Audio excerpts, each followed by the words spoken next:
this is going to be a quick, straight to the point video on whether or not you should buy the Xbox Series S. Now, I've seen plenty of videos prior to me actually purchasing it, and I do want to say that this is the only console that I currently have. I did trade my Xbox One S and my PlayStation 4 Slim in order to get this puppy.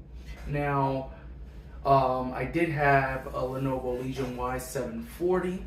I did also have the Oculus Quest 2, which I sold prior to even trading in my Xbox One S and my PlayStation 4 to get the Xbox Series S. Now, I eventually am going to want the Xbox Series X, and I have my reasons, but currently I don't need it because I don't have a television or a monitor that supports its full capabilities.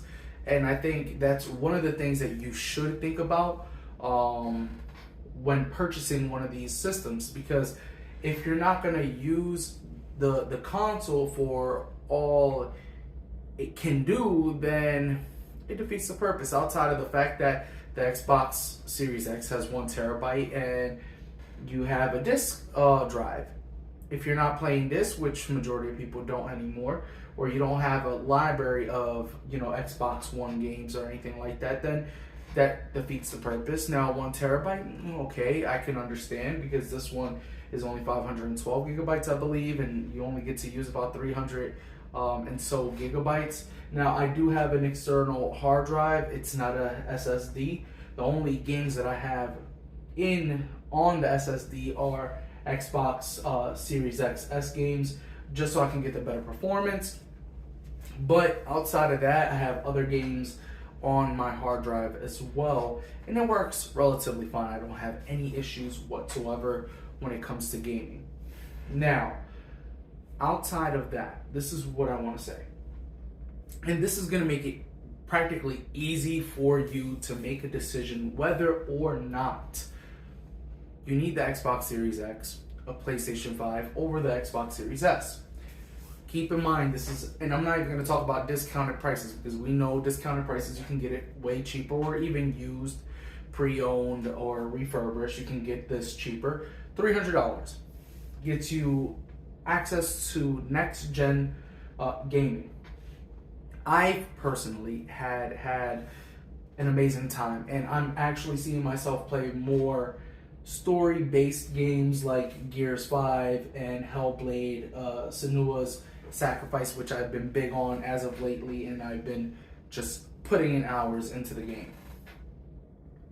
This is what I'm going to sit here and say. Do you have a 4K TV, a true 4K television with 2.1 HDMI capability, with 144 hertz screen, meaning that you can play up to 120 frames per second? If you don't, then you're purchasing the Xbox Series X or PS5 almost for nothing, unless you're planning to get one sooner rather than later. This upscales to 1440p, which isn't true 4K, but it's still 4K. I have I think it's a 55 inch or so in my living room, which I've put this there to play in some cases, and it plays at 60 frames per second, which I've been able to play and enjoy. The graphics, better than last gen in general, and this is the thing, if you're moving into this new generation of gaming, regardless if you go into the Xbox Series X or PS5, you're going to enjoy the Xbox Series S as well. There is a big difference going from the Xbox One S, unless you're coming from the Xbox One X, then hence your graphics may be better and you may be playing, visually it'll probably look better because it is 4K, true 4K. But outside of that, you're not going to get the higher frame rate for to have a better performance in gaming. Now, me personally, I'm a casual gamer, and I'm going to sit here and say this. This is perfect for a casual gamer. A casual gamer that doesn't buy discs. Everybody talks about Game Pass. Let's throw Game Pass out. right? A casual gamer plays specific games. Madden, Call of Duty, Apex, Fortnite. I just named 2 that are free. I even play Overwatch, which Overwatch 2 is free right now. 3 games that are free automatically. There. Madden, yeah, I'll purchase it once a year. Call of Duty, yeah, maybe once a year. And this isn't even going into Game Pass. Now, story-based games, okay. How many story-based games are you going to really want to play? That's another question. Or are you going to be like me, where you're actually going in and searching for deals on the Microsoft Store? If you're that type of person and you don't mind, because let's be realistic, when you're finished a story-based game, you're most likely going to uninstall it. What's the chance of you going back to play it? Now, if you know that you're going to replay it because you want to unlock more things, you're going to most likely do that immediately after you beat it the first time around. Hence, space. I have, no lie to you, I have, let's see, I have 1, 2, 3, 4, 5, 6 games that's installed directly into my Xbox Series S. We're talking about Call of Duty Modern Warfare 2, which also includes Warzone 2, Gears 5, Hellblade: Senua's Sacrifice, Hired a Gun, and State of Decay 2, and Overwatch 2. Those are the games that I have, and those are big files, and guess what? The other games, yeah, they're on an external hard drive, but they're Xbox One games. So there's no difference. See what I'm saying? So this is what I'm going to sit here and say. If you're a casual gamer, that you know you're going to be deleting games here and there, because even when I had my PS4 and I had a terabyte, or my Xbox One S, which I had a terabyte as well, I found myself deleting games regardless of what. I still needed an external hard drive. If you're a casual gamer, you don't need the fanciest graphics, you don't have the TV for the fanciest graphics or for the high refresh rate, do yourself justice and just get this. You're going to have a good time. Most televisions allow you to play in 60 frames per second in general. And most monitors as well. You don't even need a gaming monitor. You can use a regular monitor. This isn't even a gaming monitor, and it plays at 60 frames per second. And it has VSync as well. So I still get that quality in gaming, which I enjoy. So my thing is this. Casual gamer. And I didn't even talk about Game Pass. And let's just throw that in there real quick. Game Pass. $15 a month. Cloud gaming, PC gaming, and console gaming. They have a list. Now, you probably won't play all of them. You probably not like all of them. Hellblade is on there. Watch Dogs 2 is on there. Gears 5 is on there.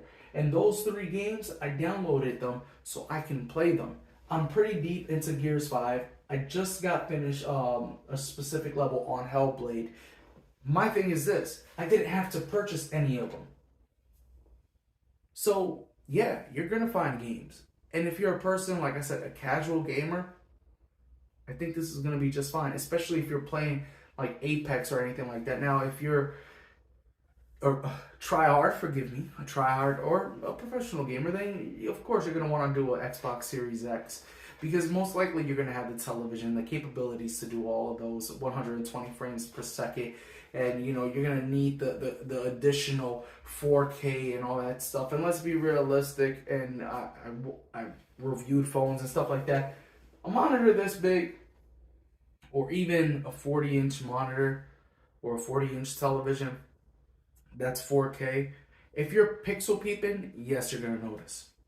But if you're not, let's be realistic. A smaller television, a smaller screen, you're not really going to notice the difference. I'm being 100% honest. Performance-wise, yeah, I can see somebody going into the Xbox One X, which eventually I may. And I say I may because it's depending whether or not I get the equipment to play on that, because there is no reason for me whatsoever to jump into an Xbox One X without me having a television or a monitor that's capable of giving me the performance that the Xbox Series X can actually push out. And not only that, there's not plenty of games that have the capabilities and can really distribute all that the Xbox Series X or the PS5 can do. So, and we're what, 2 years into this next gen of gaming? That says a lot. If you're just wanting something that's going to be newer than last gen, give you better performance, give you better graphics in general, because I did notice a difference in graphics as well. For $300, you can't go wrong. And if you're planning to do an Xbox Series X later on, you can trade this in. You can trade this in or sell it and just make up the difference for an Xbox Series X. Or you can keep this, and if you're a traveler or a person that likes to travel, then you can travel with this and take this with you because it's extremely tiny. This is worth every dollar, and I don't regret buying it. And I actually play this a lot more than what I played my Xbox One S, and it makes me want to play a bit more because of literally the performance in it. It reminds me of my gaming laptop in some ways. Yes, my gaming laptop was slightly better, but the fact that I'm a console gamer, this is perfect for me. And I hope that you take everything that I said into consideration. And we're not, like I said, we can go into bells and whistles and things like that. But if you're not a big time gamer, you're not going to spend hours on end playing. That's not something that you do professionally or anything like that. And you just want better graphics, better performance. You don't have a TV that's capable of 120 frames per second or has HDMI 2, and you're not worried about storage because you have an external hard drive. Because let's be realistic, there's not many Xbox Series S and X and S games right now. If that doesn't bother you, or you're a person that uninstall games all the time because it's one and done, or you play it and you're like me that it doesn't attract you, you tend to uninstall it anyways, this is for you. This is going to be just fine. Like I said, I have 6 games right now that are installed in the SSD. So when people sit there and say, oh, games are huge, yeah, games are huge, but let's be realistic. How often are you going to play those 6 games? Ask yourself these questions. A lot of people aren't talking about that. How often am I jumping into Gears 5? How often am I jumping into Hellblade? How often have I jumped into Hired Gun? To be honest, Hired Gun I haven't played in over a week, and I probably won't be playing it until I'm finished Hellblade or Gears 5. Overwatch 2, been playing it. I haven't even jumped into State of Decay 2, so that comes to tell you so much. And then I go into Sunset Overdrive and all these other games that I haven't really touched. That says a lot. This is going to be more than enough space for a casual gamer. If that's you, don't hesitate. Jump on it. And like I said, on the other side of it, when you're ready to get a better television, a better monitor, just jump, sell it, trade it in and get yourself an Xbox Series X or a PS5. It's that simple. Stop overthinking it. Until next time, peace.